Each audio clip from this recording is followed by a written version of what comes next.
বন্ধুরা, মি কুকিংয়ে আমি আপনাদেরকে সবাইকে স্বাগত জানাই। এখন আমি ঠাকুর ঘরে সন্ধ্যা প্রদীপ জ্বালছি। সন্ধ্যা প্রদীপ জ্বালার পরে আপনাদের সামনে এখন একটা রেসিপি করে দেখাবো। সেটা হলো চিংড়ি মাছ দিয়ে পটলের দরমা। সঙ্গে থাকুন, আসছি। বানানো রেডি হওয়ার পরে আমি কড়াইতে তেল দিয়ে, সরিষার তেল দিয়ে আমি পটলটাকে একটু ভেজে নিচ্ছি আগে। আপনারা চাইলে পরেও ভাজতে পারেন, কিন্তু আমি আগেই ভেজে নিই, কারণ এই আগে না ভেজে নিলে অনেক সময় মশলাটা ভেতর থেকে বেরিয়ে যেতে পারে। তাই আমি এইগুলো একটু ভেজে ঠান্ডা করতে দেব। তারপরে পুরোটা ভরে আবারও শেয়ার করছি, সঙ্গে থাকুন।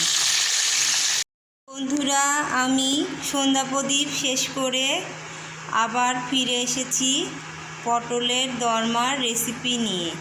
এই পটলের দরমার রেসিপির উপকরণগুলো আপনাদেরকে আমি একে একে দেখিয়ে দিচ্ছি।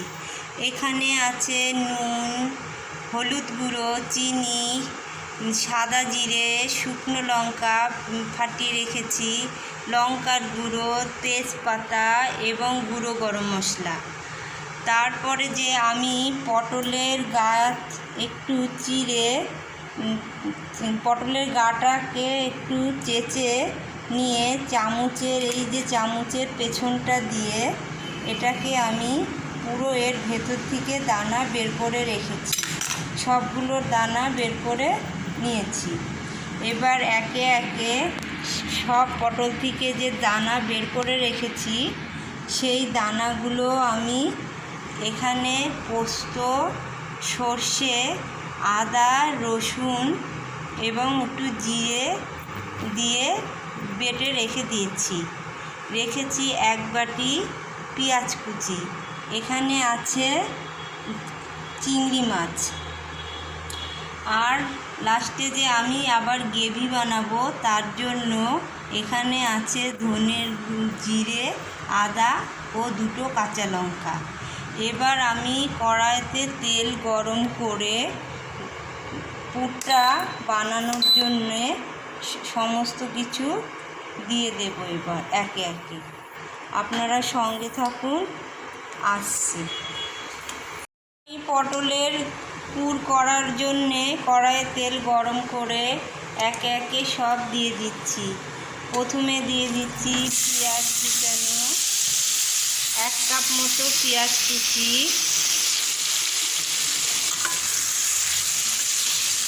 এটা ভালো করে একটু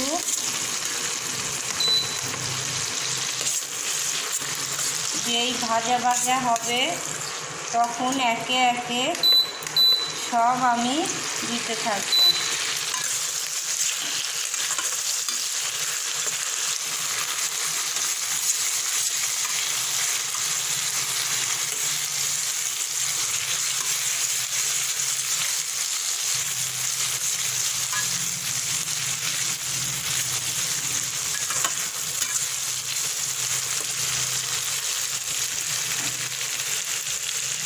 এখন দিয়ে দিচ্ছি আগে থেকে যে বেটে রেখেছিলাম এই যে আদা, জিরে আর পটলের যে দানাটা, সেটা আমি দিয়ে দিলাম। এতে আছে সর্ষে, পোস্ত ও আদা বাটা, রসুন বাটা আর একটু জিরে বাটা। এতে আমি দিয়ে দিচ্ছি 1/2 চামচ নুন, দিয়ে দিচ্ছি 1/2 চামচ হলুদ গুঁড়ো, দিয়ে দিচ্ছি 1/2 চামচ লঙ্কার গুঁড়ো এবং আগে থেকে যে ভেজে রেখেছিলাম চিংড়ি মাছ, সেটাও আমি একটু পরে দিয়ে দেব।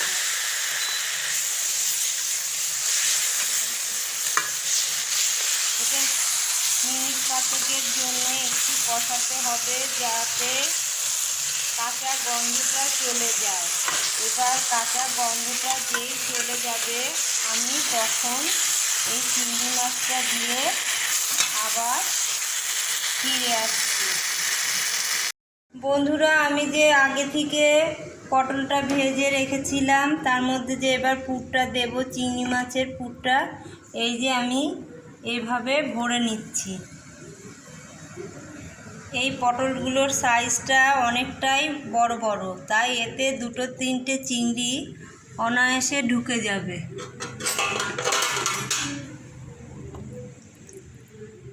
এইভাবে আপনারা সুন্দর করে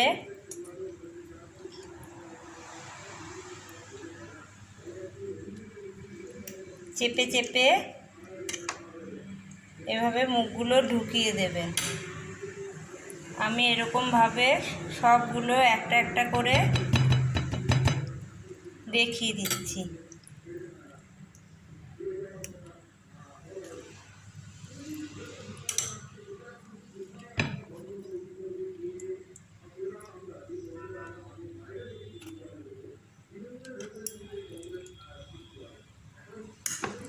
এই যে গ্রেভিগুলো আগে দিয়ে দিচ্ছি, আর চিংড়ি মাছটা পরে দিলে কি হবে, তাহলে ভেতর থেকে যে গ্রেভিটা সেটা বেরিয়ে আসবে না, এটা এরকমভাবে আটকে আটকে থাকবে।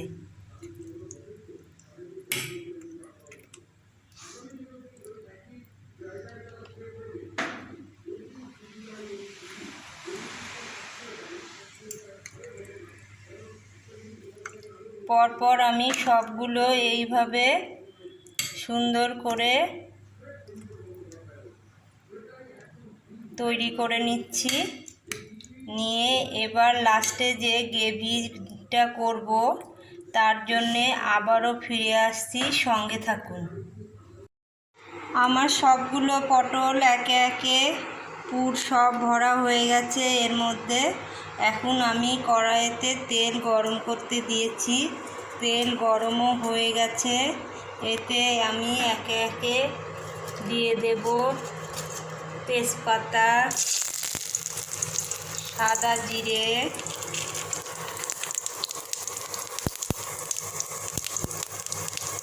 শুকনো লঙ্কা। এবার আগে থেকে যে আমি বেটে রেখেছিলাম যে 2টো কাঁচা লঙ্কা, ধনে, জিরে আর আদা একসঙ্গে যে বেটে রেখেছিলাম সেটা দিয়ে দিলাম। দিয়ে এবার আমি নাড়াচাড়া করতে থাকবো।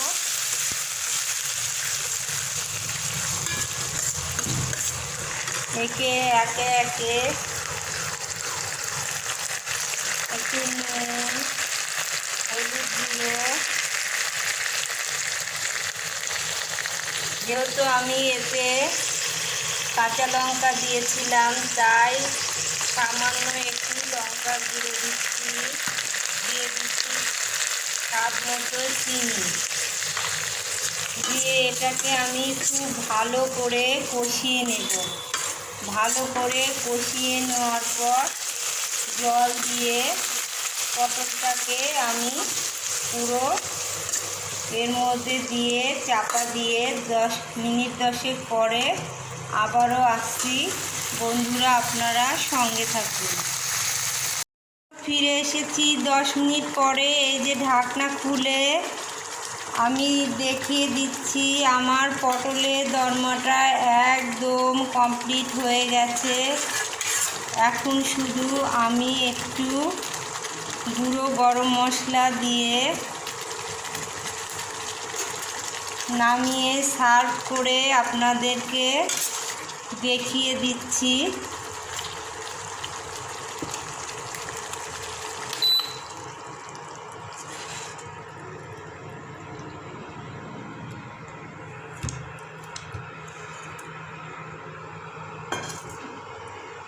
এই দেখুন বন্ধুরা, কি অসাধারণ লাগছে দেখতে, খেতেও খুব সুস্বাদু হয়। গরম ভাতে এটা খেতে এত সুন্দর লাগে। আপনারাও বাড়িতে এরকম তৈরি করে খেয়ে দেখবেন, খুবই ভালো লাগে। তাই আমার এই চিংড়ি মাছ দিয়ে পটলের দরমার রেসিপিটা যদি আপনাদের ভালো লেগে থাকে আমাকে লাইক করবেন, শেয়ার করবেন, কমেন্ট করবেন এবং সাবস্ক্রাইব করবেন।